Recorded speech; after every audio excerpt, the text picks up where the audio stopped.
Hello everyone, Mars Predator here, and today I will be talking about the Oreshnik missile, ICBMs, Intercontinental Ballistic Missile, and IRBMs, Intermediate Range Ballistic Missiles, since Russia's attack on a factory called Pivdenmesh or Uzmesh, whichever you want to call it. One was back before. Uzmesh was the name before when the Soviet Union was still around, and Pivdenmesh is the name now.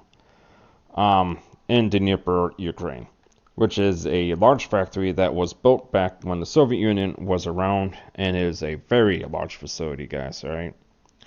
Now, this is not a factory. It produces rockets, liquid propellant rockets, landing gears, casting, forging, tractors, tools, industrial products. It pretty much really make space equipment like satellites and stuff like that. But they also produce military equipment, which makes it a military target because of that. So now this is not the first time Russia hit it. They hit it multiple times, but they never really destroyed it. Until now, I think they just hit it just to disturb the production rates and stuff like that. But since it's been around a week, actually, it's not really a full. It's been a week now. Uh, it's hit it like I forgot what day, but it's December 1st, a Sunday for me. So it's been out more than a week. There should be enough information for both sides of the news, which the West is coping hard with this missile because they don't know how to deal with it, and little from Russia that they just had to let out. Now, before I go into the Oreshnik and explain why it's so dangerous, you must understand why the ICBMs, IRBMs, and nuclear weapons like this existed before you get an idea of what the Oreshnik is. Since we're just down the block around the corner for a full-on nuclear war. Literally, just down the block, turn a corner. Doesn't matter what corner, because one is Russia and the other is China. Alright, let's get on with this. When did these weapons get started? The first nuclear weapon, or atomic bomb, which later evolved to what it is now, started back in 1938 when German scientists split the uranium atom. And then Albert Einstein wrote a letter to Roosevelt in 1939, which helped initiate the U.S. Manhattan Project, which was officially acknowledged and began on 18th of June 1942, which then completed its test of a nuclear weapon in 1945, which was used twice on Japan to quickly end the costly war and as a threat to other nations. Now which didn't last long at all. Now, the U.S. was not the only one that held a atomic bomb for long. The Soviet Union, which stole the documents shortly after World War II, and had a successful test back in 1949. So that's pretty much only 4 years that the U.S. had it. And then you had the U.K. back in 52, France in the 60s, and China in 64. So some of these major countries had a nuclear weapon for at least 60 years now or more. The first ICBMs to be created and tested, launched, was done by the Soviets R-7, which launched from Baikonur, Kazakhstan, on 21st of August in 1957. Then the U.S. launched its first ICBM called the Atlas on the 28th of November 1958. For the IRBMs, the first test launch was conducted by the Soviets, again with the different missiles and ranges back in 1955 and 1956. Then the United States had theirs back on 31st of May 1957. So far now, as you can see, the Soviet Union was the first to launch these type of rockets. And you're probably right about why. It's quite easy. It's mainly because of the short amount of time that the Soviets did not have the atomic bomb. They had to push their rocket tech ahead of the U.S. by a lot, especially since the Japanese Empire and the Germany's Third Reich was out of the way now, and the U.S. and Soviets did not get along before then either. So U.S. had to pick the Soviets as a new enemy, which kicked off the Cold War. And that advanced all technologies by leaps and bounds. A lot more than you and a lot of people might think it did.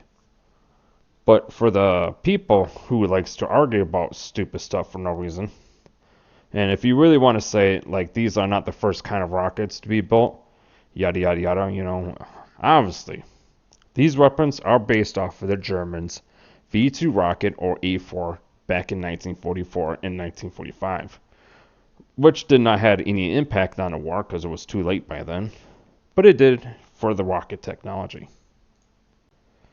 What is a ICBM or IRBM, and what is the difference? Let's go with the IRBMs since they were the first to come out. It is a intermediate range ballistic missile that has a range roughly of 3,000 to 5,500 kilometers, or 1,864 to 3,418 miles. And they can carry much heavier payloads than ICBMs due to having more weight with the need for less propellant and the boosters. Plus, since it has shorter ranges, you can also pretty much make them bigger, which helps increase payloads too. The ICBM is a intercontinental ballistic missile with ranges of more than 5,500 kilometers or 3,400 miles. Right now, the longest range ICBM in the world is Russia's brand new RS-28 Sarmat, with the ranges of more than 18,000 kilometers or 11,000 miles, which pretty much can hit anywhere in the world, pretty much, really. Now, the main difference is not only the ranges they have, but also what they are primarily designed for when it comes to payload deliveries, targets, and such. ICBMs are designed to fly into space and travel to its target. Now, as you can see in this picture, it has multiple stages. It can be either one. Usually you just have like the main stage, which will get the rocket off the air, pretty much out of the lower atmosphere, and then it will drop a state, pretty much just like other rockets that we launch into space for, like the International Space Station satellites and stuff. And then it will drop its first stage, and it will initiate the second stage, where that will help shoot it off into the atmosphere, where there's less pressure, less oxygen, and all that. And then it will drop that stage, and then for the ICBMs, it will just initiate a third stage where it will fly even faster. And this will be in a vacuum where there's no oxygen, no pressure, or anything like that, where it will fly straight to its target, deploy again, and it would launch into that. We enter the atmosphere. That's pretty much how these are designed. IRBMs is kind of similar, but it can be a little bit different. Now, this is to make it almost impossible to be intercepted, while the IRBMs can do that too, but it's mainly designed to fly in the atmosphere in a ballistic angle, because that's how the V2 was. Since the IRBMs is more based off the V2, it's designed for destroying strategic targets behind enemy lines, like factories, like what happened here, and bases carrying heavier payloads than pretty much all the ICBMs. Mainly using non-nuclear payloads, but it can use nuclear and thermonuclear if needed. For the ICBMs, they are mainly designed for nuclear and thermonuclear payloads, but they can also carry conventional, chemical, and biological payloads. Now, since it's designed for extreme ranges, it cannot carry a lot due to needing the weight for propellant and boosters. Otherwise, it would cost a lot of money just to even make these, and they already cost a lot. But unlike the IRBMs and the ICBMs did not have a good precision early on when they first came out. So they were designed to be hitting large targets like cities and such. Now, most modern ICBMs and IRBMs can now use a MIRVs, which is a multiple independently targetable re-entry vehicle, which is a mouthful. Now, for those who do not know what it is, I'll give you a small example. I'll get more into later on in the video. A MIRV is designed for a type of ballistic payload that carries multiple warheads with submunitions in them that is capable of hitting multiple targets over a large distance. And it doesn't even have to be the same region compared to the older models of the ICBMs that can only hit one target for each rocket. I'm only explaining this for the people who do not know. Like my family, a lot of them don't know how these weapon systems work, and other people like them. So, since both can carry nuclear payloads, here are some pictures of the components of both nuclear and thermonuclear as I carry on, especially the ones who don't really know how this stuff works. Now, if you're asking what the difference between the two is, well, that has to have a different video entirely, really, because it's pretty deep too. But basically, thermonuclear is much more stronger than just the nuclear because of the materials that you put in to make it more stronger. That's just like the basic of how you explain it, and as you see it in the pictures. How many are there, and why did it come to this? For the IRBMs, there is no official count because nobody is really giving out the numbers at all. So it's only really just best guess from satellite imagery and all of that nonsense. So knowing how the world is, I would say roughly more than 1,000, 2,000. When I looked it up, they were giving less, but I highly doubt that. This world is not so giving to where they're not building this in secret. And it's mainly between Russia and the U.S. that has it all, especially when the U.S. was stupid and left the INF Treaty back on the 2nd of August 2019, which allowed the countries to start making IRBMs and such again. But China is increasing theirs too, so the count will go up even more. And now when you go look it up, when you're trying to go look it up on the internet, it just gives Russia, China, India, Israel, and North Korea. And for some reason, it doesn't add U.S. or some of the other NATO nations, which is stupid, because they are making them. I can guarantee you that much. For the ICBMs, it is kind of the same. Nobody really knows how many's left. It's just all rough estimates. But they are saying there are over 1,000 and to 1,500 ICBMs left in the world. And you don't really need that much just to knock out an entire country and collapse it. It really don't take much. But when it comes to a nuclear stockpile, it is much more closer to 13,000 weapons left, which is much lower than what it used to be, which is 60,000 weapons back during the Cold War, where obviously the U.S. and Russia had the most, where the U.S. had roughly 5,044 nukes.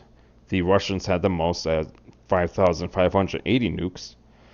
China had around 500 nukes, and EU has 515, which is shared between France and UK.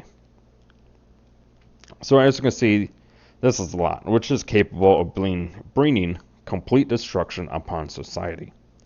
Now, it's estimated that it will take less than 0.1% of nukes are enough to collapse an entire agricultural, which will cause a nuclear famine worldwide, which is caused by a sudden drop in global temp and rainfall. And this will starve millions across the planet within months easily, and people will start dying in the millions in years. But it's nowhere near enough to destroy this planet so far, from what I've seen.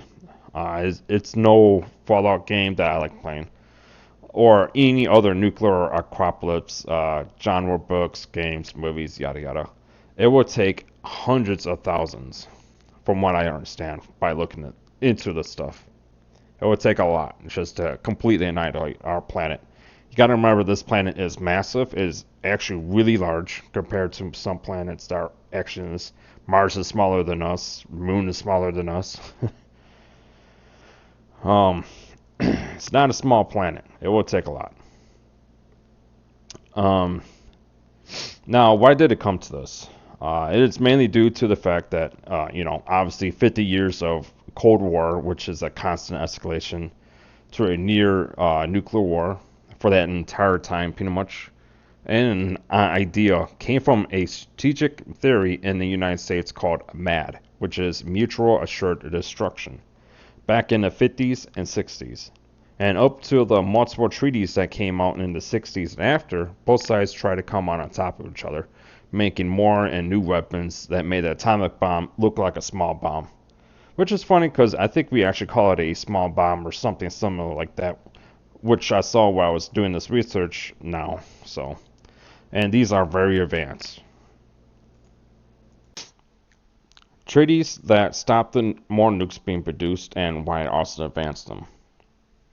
There were multiple treaties that was signed by the US and Soviet Union, all the way to now recently with the UN and the world. Now, there are a lot of treaties, so I would just be going over the ones that I believe had an impact on the nukes and when they were signed. We have the Outer Space Treaty, which bans any WMDs in space, 27th of January 1967. NPT, Nuclear Non-Proliferation Treaty, which prevents proliferation, promote disarmament, and use of nuclear energy, 1st of July 1968. Seabed Arms Control bans any WMD on the ocean floor, 11th of February 1971. Convention on the Physical Protection of Nuclear Material, which pretty much ensures that they are being handled properly, 3rd of March 1980.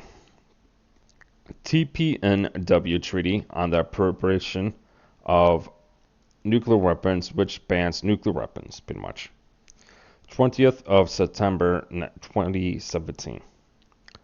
McCloy-Zordon Accords, which made a foundation for international disarmament, 20th December 1961.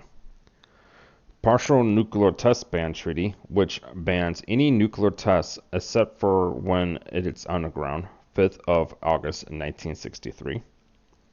Anti-Ballistic Missile Treaty, which limits the ballistic missile systems used in areas against ballistic missiles, 26th of May 1972. Threshold Test Ban Treaty, which bans tests exceeding 150 kilotons, 3rd of July 1974.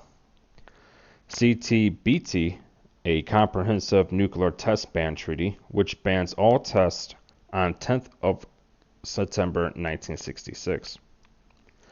INF, which is Intermediate Range Nuclear Force Treaty, which bans all land ballistic cruise missile launchers with ranges of 500 to 5,500 kilometers. 8th of December 1987. SALT 1. Strategic Arm Limitations Talks, which limits the ballistic missile launchers, 26th of May 1972. SALT 2, which is literally the same as the first, 18th of June 1979. Sorry.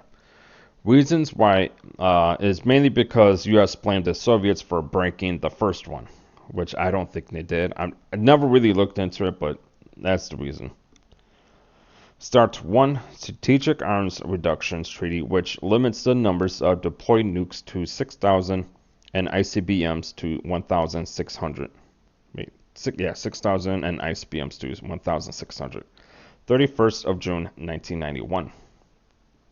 START 2, which adds the ban of MIRVs on ICBMs, 3rd of January 1993.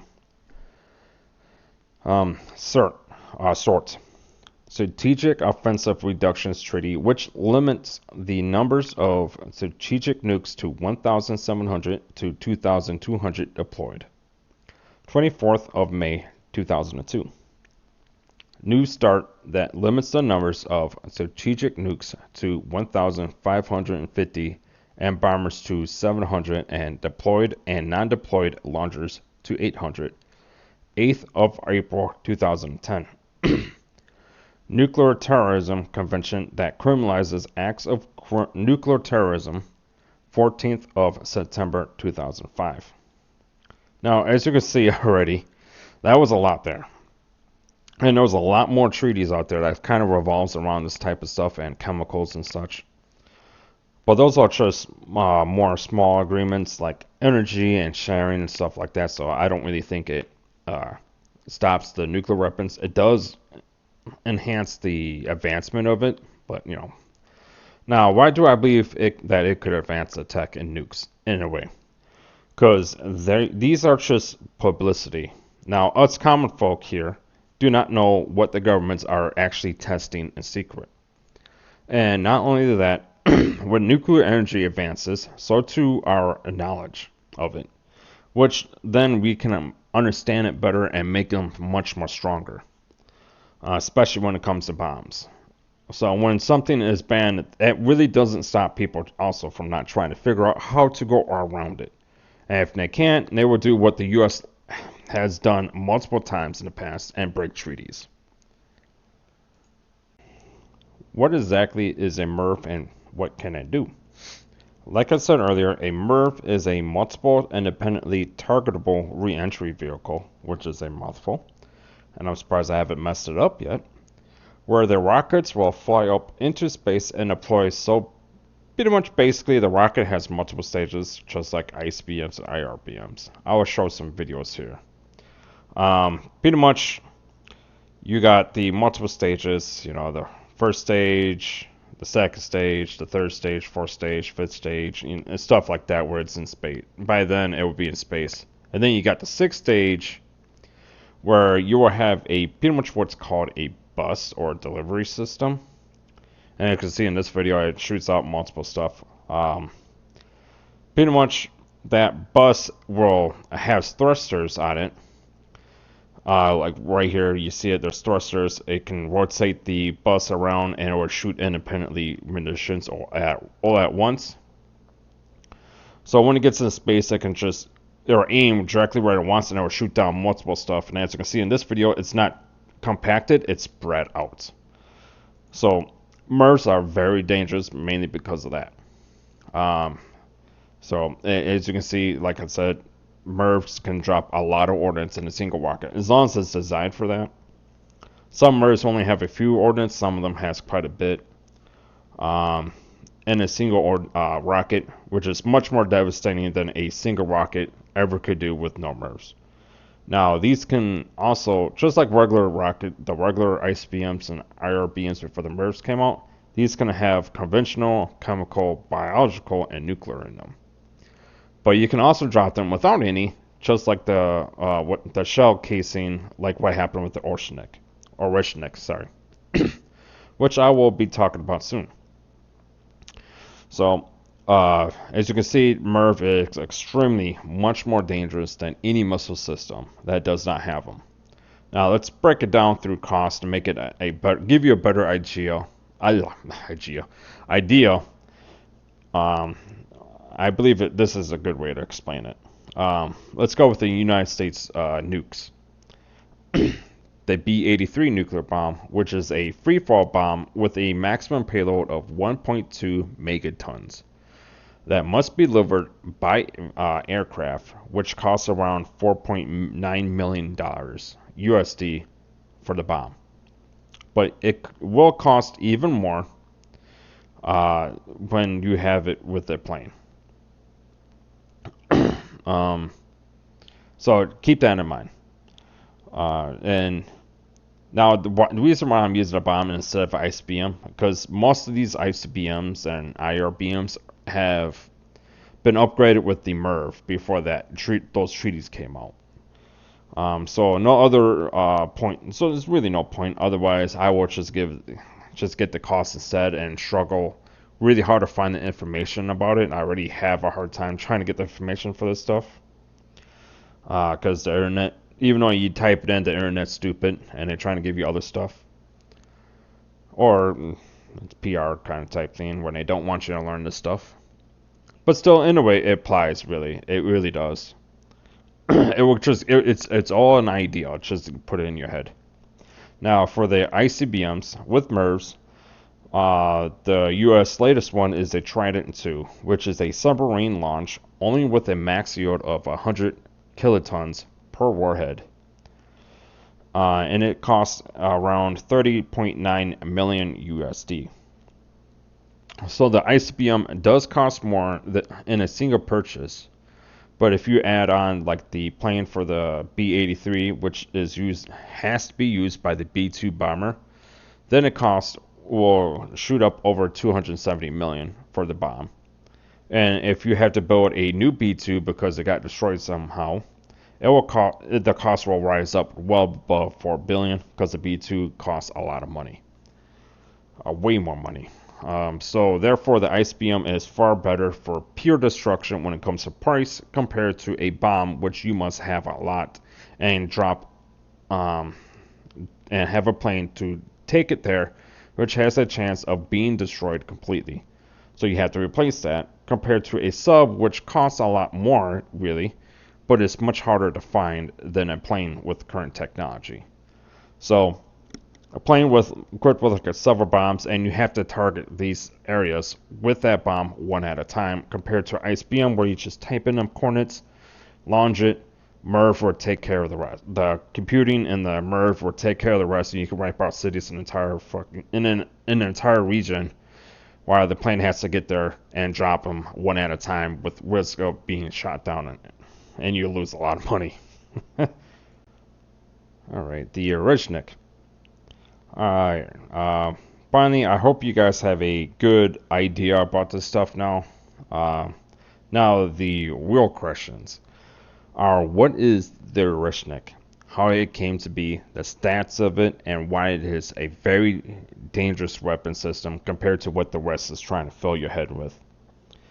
The Oreshnik is a IRBM, which the United States first stated that the Russians call them over the nuclear security channels like the Moscow-Washington hotline, which I kind of took it with a grain of salt at first, because I never believe what the U.S. government is saying at all from what I have learned through all my years living here. But the Russian government came out later on and declared it as much during a press conference, and it is equipped with a MERV. Right now, we only know that the MERV is equipped with 6 ordnance that is housing 36 munitions that it dropped thanks to camera footages, but it could be equipped with more MERVs since IRBMs can carry more than ICBMs due to needing less weight for the fuel and boosters. Now, the name Oreshnik is a name for a hazelnut tree in Russia. Now, I will not be going into the details here, just to give the basic stats for it, because it's literally brand new, and there won't be any good info on it aside any kind of false info that the West were trying to force on it, and it's also trustful. Now, I do not have the skills in programming and computing to do this kind of stuff. So it's me just pretty much taking it from other people. Now, people are saying it is derived from the RS-26 missile Wubiziv, which is a IRBM but capable of reaching up to 5,800 kilometers. So it can be classified as a low-range ICBM also. But the Oreshnik range is roughly up to at least 5,000 kilometers from what I heard. Now, the RS-26 can travel up to over Mach 20, which is 24,500 kilometers per hour, or 15,200 miles per hour at 6.81 kilometers per second. So far, the Oreshnik has exceeded more than Mach 10, which is 12,300 kilometers per hour, or 7,610 miles an hour, at 3.4 kilometers per second. And from what the Russians said, the submunitions even reached temperatures up to 4,000 centigrade or Celsius, which equals up to 7,232 Fahrenheit for people who uses Fahrenheit as a degree. And if that's true, then that is hot enough to pretty much melt any kind of metal it touches, and concrete and hardened fortifications with ease. Now, I'm not going to say, now I'm just going to say this actually. I do not think it was derived from the RS-26, and the Russians say says the same exact thing. So I think the Russians built this with an entirely different purpose. It's brand new, so I have a different tech and payloads of the RS-20 than the RS-26. And plus, the RS-26 can only carry 4 munitions, while the Oreshnik can carry up to 6, maybe even more. So far, from what I have seen, the Oreshnik was not using its full capacity. That's my belief. Russians are not stupid; they know what they're doing. So in anyway, since it was used, and it was pretty much used for testing. They even said it. This is testing a new missile, so it's not for actual combat. So therefore, if it was used for actual combat, it will use its fullest capability, mainly due to not letting the rest know. It's mainly due to the trying not to let the rest have any kind of actual stats on it, so that when they see this, and they only see the one side, and while the Russians have the full side. I have the other side of it that's the full picture of it. Now, the Ukrainians and Western officials are reporting that the weapon did not do that much damage, so on and so on. Here are some pictures of it. Alright, as you can see here, the house is burning. Obviously, something went through the building from the rooftop. This one is the same thing, something went through the rooftop. It looked pretty much more bigger because the hotel roof is pretty much collapsed in. And then this picture right here is stupid. This is what they're claiming. This is all the damage that's done to the factory. I highly doubt that. It didn't even look like anything else. Here's a video, obviously, of the Oreshnik falling. You got 1, 2, 3, 4, 5, 6 submunitions hitting this area. 6 times submunitions dropped onto the target of the factory. There was no way in how it did not do that much. It did so little damage to this to that factory. Obviously, this is kind of repeat here. Now, there's something I want to show you that you don't see at a lot of other videos. Here's the camera footage where it's much more further back.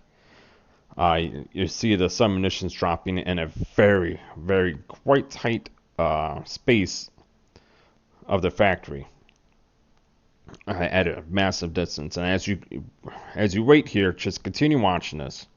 You'll see how long it would take for something else to fall through the sky. Now, as you can see, there was no in hole. It did not do that much not that much damage to the factory. This thing was spread out throughout the entire factory, but at a distance, it's nice and compact. The Russian technology is a lot more advanced. Just keep watching. It will drop here very shortly. It will be on the more righter side. Yeah, right there. Something else fall from the sky and a few other things. What I believe was the bus of the system that delivered it, and they just, instead of having it landing somewhere accidentally, Russia just turned on the boosters after it dropped its ordnance to come straight through the back through the atmosphere. And as you can see, it also saying, "Oh, this is all the damage is done," and yada yada yada. And here's the picture of the bus system. Now, I believe this is what falled through the rooftops of all those buildings that they so claimed said that the Oreshnik did. Which these pieces are burning through the atmosphere on fire, so obviously it's going to set houses on fire. I say that one house that had the fire with a small amount of damage was the small pieces of the bus, and that building with the big collapse and stuff, I would say was the main system of the bus. So as you can see, there, like I showed you, it took me a while to find that video. It really did. Just to find a decent video of something that wasn't heavily edited already, and I actually happened to find this. I was super happy about it, because that will allow me to explain about the solar damage kind of type thing.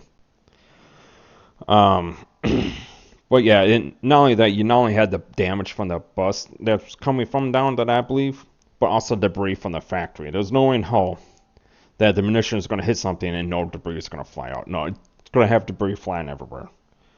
Now, there are some people saying that it did not do enough damage, mainly due to not having any explosive ordnance and such. Apparently, these people either are trying to cope extremely hard about this about the system because they're afraid with it, and pretty much afraid of it, and they don't know how to fucking deal with it, or they know absolutely nothing about kinetic energy and how it works and what kind of damage it can truly do if it's not slowed down to a stop and it hits something at full speed or even faster.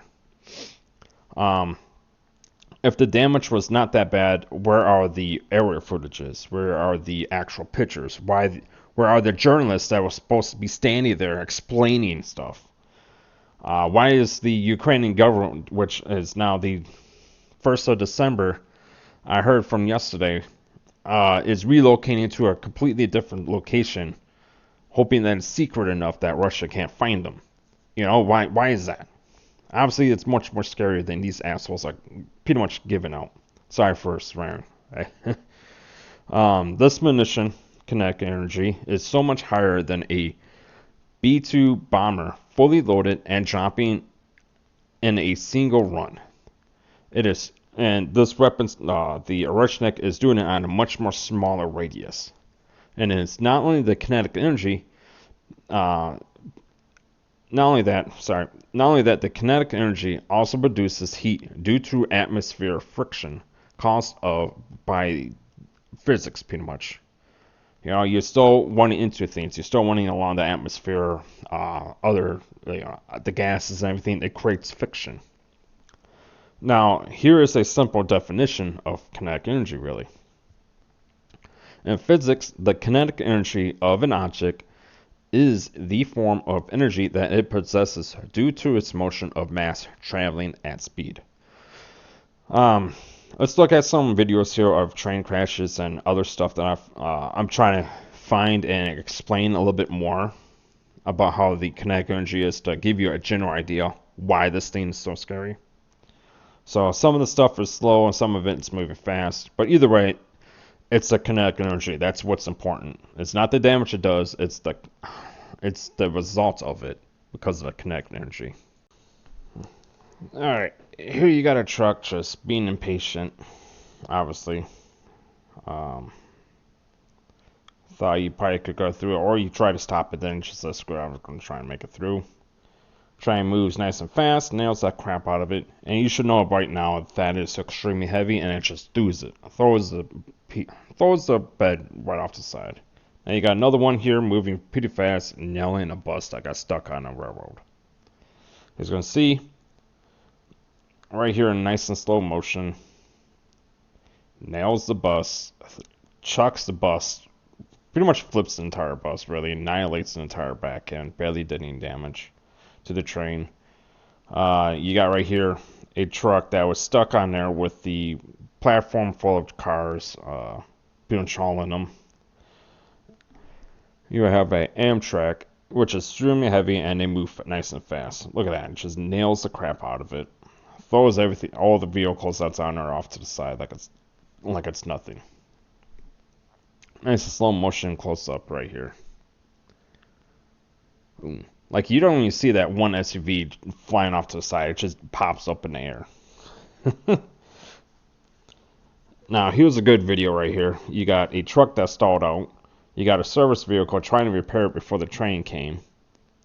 But obviously, they had no time. This train is moving really fast. Just completely annihilates it. Takes all the debris with it. The debris did not shoot out completely to everywhere. It went with the train because it had so much kinetic energy with it. It took it with it. Then after that, the debris started flying off to the sides. That's kinetic energy at its best right there, I would say, for a video. Here's another one with even a smaller object like a car. Built up so much kinetic energy, it lost control and couldn't stop it. The sheriff and the person is fine in that video from what I've seen. But yeah, you see it. As you can see, the faster the train was moving, the more damage was done, but in a much more smaller radius. The debris traveled with it before spreading out after like a second or two. Now, we're going to play a small clip of National Geographic that I watched when I was a kid. It's called Fight Science. Sadly, I can't find the full episode anymore, but they use sensors and stuff that tested from masters of different martial arts and the damage they could do. that you're able to do things that are seemingly physically impossible. Now we mix martial arts with science to reach another level. We're going to be collecting data at 20,000 samples every second. Go. At the point of impact, over 1,000 Gs of acceleration. I'm very surprised at the numbers that we're seeing. That small video, like I said before, these are martial arts masters. The guy at the end, I believe, if I remember correctly, from looking this up, trying to find it, his name is Paul Pomfrey or whatever, who's a martial arts master. Him and his brother Craig, I think his name is, and they pretty much make videos and practice breaking bricks and stuff like that. As you can see, he rammed it just with a shoulder ram. He created more than 1,000 Gs of force. Alright, imagine the destruction. Already imagine the destruction that he could have done to a person. It's pretty much like a football player running into something, and they create the same scenario as a 35-mile-an-hour car crash. Hence why they wear so much padding, so they don't break each other. And if YouTube doesn't like me playing that small little video, well, they can bite me, because they should not make it so hard to find good documentaries like this. It's really hard to find them nowadays. Kind of sucks. But I hope seeing these videos give you a good imagination of what the submissions of the Oreshnik was going to be able to do. Now, these submissions that weighs, let's say, around 100 kilograms, maybe more. I don't really know how much these weigh, just giving off a rough idea. To give an example, really. And since it's just submunitions with no payload, that's 36 non-explosive ordnance raining down on top of targets. So that will equal up to, what, 33,600 kilograms or more, traveling at Mach 10, which will result in so much destruction in a small radius before the debris shooting outwards. Now, I took this kind of information from pretty much other creators who I like watching every once in a while. Like one, I think he does a really good job at the stuff called Millennium 7 History Tech. He does a far better job explaining it. Unlike me, he actually has education and that type of stuff. I do not. I'm not educated at all. I don't have a college degree. I barely passed high school. But that's mainly because I never cared about that crap. I still don't. I hated school. I was barely there my last couple of years. I was barely there. But it's common sense, guys. All right. High kinetic energy, if not slowed down to a stop, will create heat from friction and a lot of damage. And not only that, not only to the object, but also to whatever it hits. Now you have the Western news saying the reason why the Oreshnik was not equipped with conventional warheads was that it was a political threat. But I would say it's going to be both a political and military threat. But more of a military threat. Pretty much saying, keep pushing us and see what happens, you morons. So we will see soon if the rest backs off or not.